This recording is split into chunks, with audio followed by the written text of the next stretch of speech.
Ani, Bojo, Sego, Scano, Mushkikindi Bitcoin Dishnakaz, Mizikindodem, Six Nations, Misakikindijaba. Hello there. I said to you in one of my languages the name that creation calls me, which is Mushkikindebe, and that translates to medicine water. And I am Turtle Clan, and I am mixed Unguhoe and Anishinaabe from Mississaugas of Credit First Nation, as well as Six Nations of the Grand River. And my English name is Lindsey Lickers, and I am the Community Safety Liaison for the Ontario Women's Association. And I'm also a Shkabe. I'm here today to share a little bit about what I know. And I was asked with tobacco, Asema, Ayanka Onwe, to share some of that knowledge and the teachings as it's been taught to me.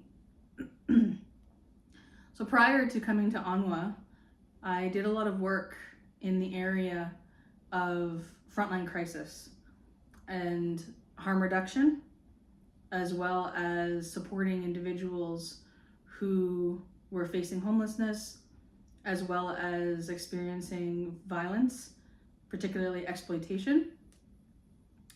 And intersecting with all of that is the experience of dealing with addictions and mental health.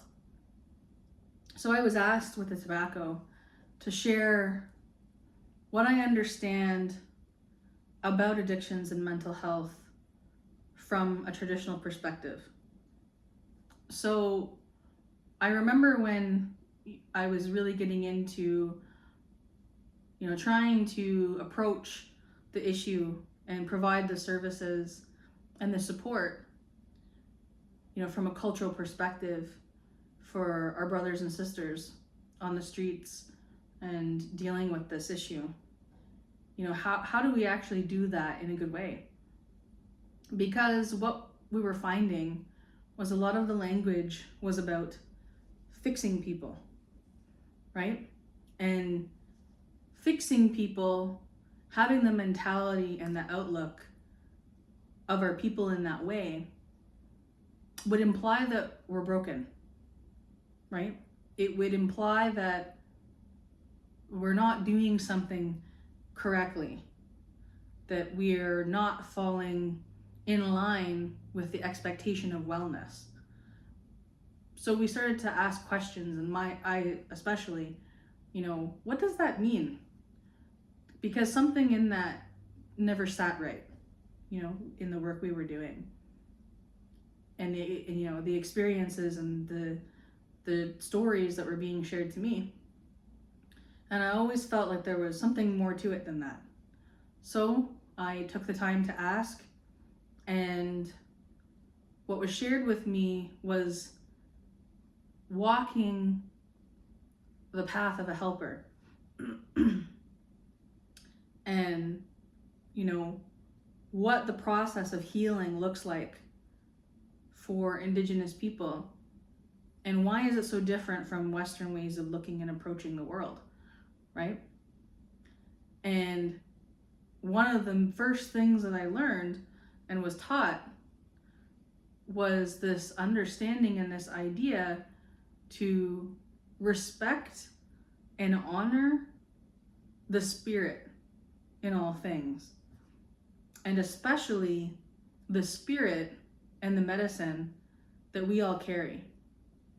And my sister in the other video talked about, choice and the path, along with, the stories of Migize, and the stories of love, right? And incarnation. And this is basically an extension of that. And it's that understanding, again, that we come here with choice, right? We have that ability in us. And what happens often than not is the general approach to mental health and addictions is this idea coming in, swooping in to fix, right, in an individual. And that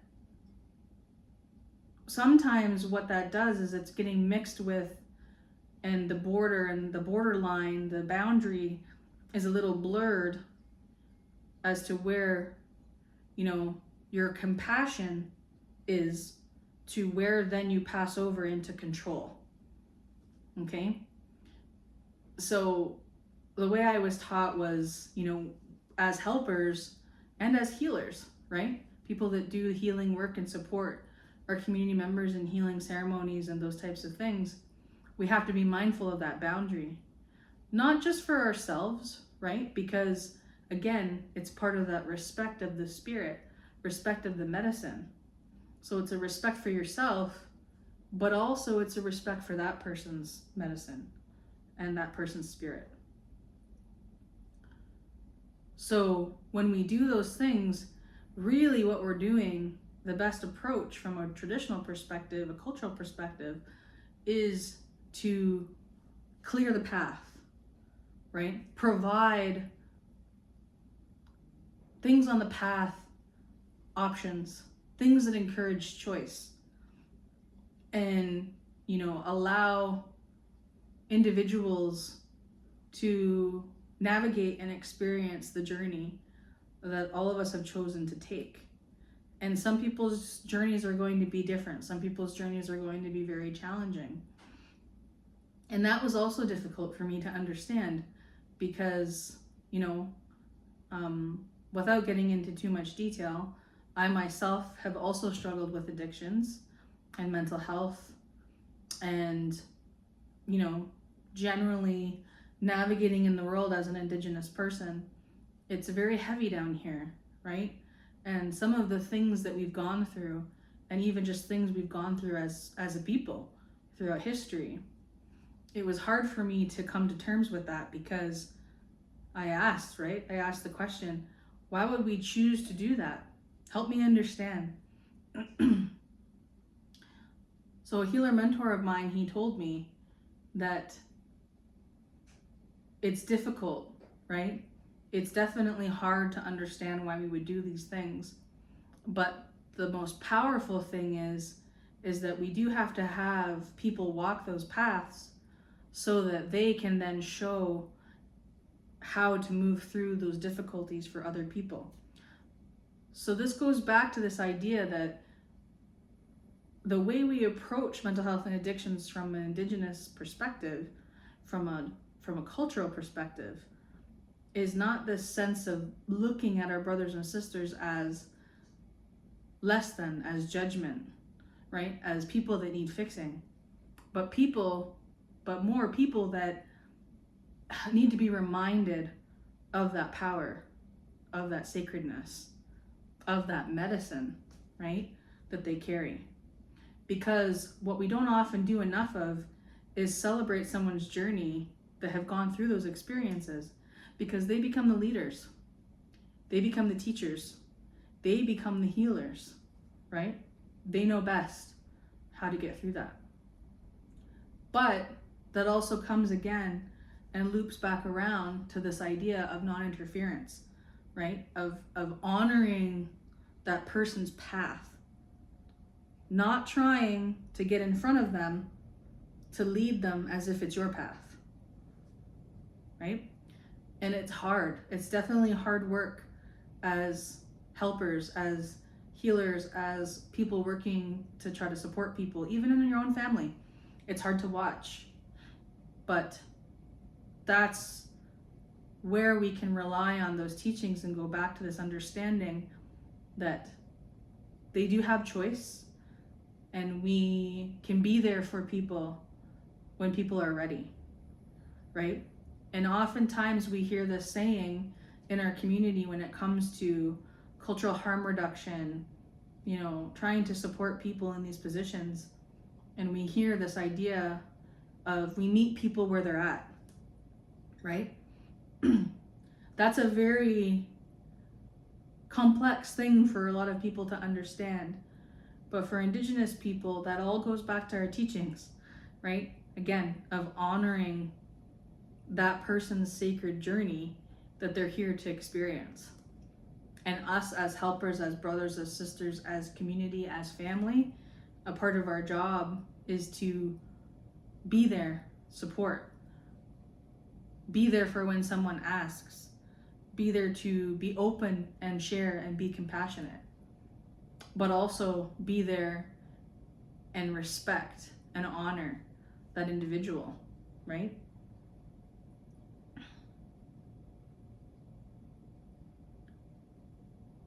So if anything, I hope that people take from this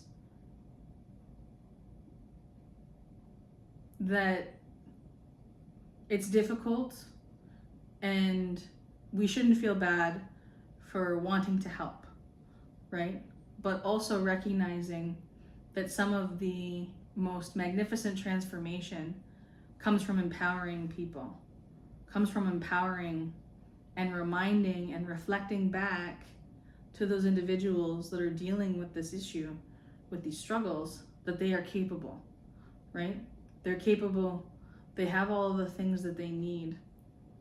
And too often than not, what's happened in our society is it's encouraged that disconnection, right?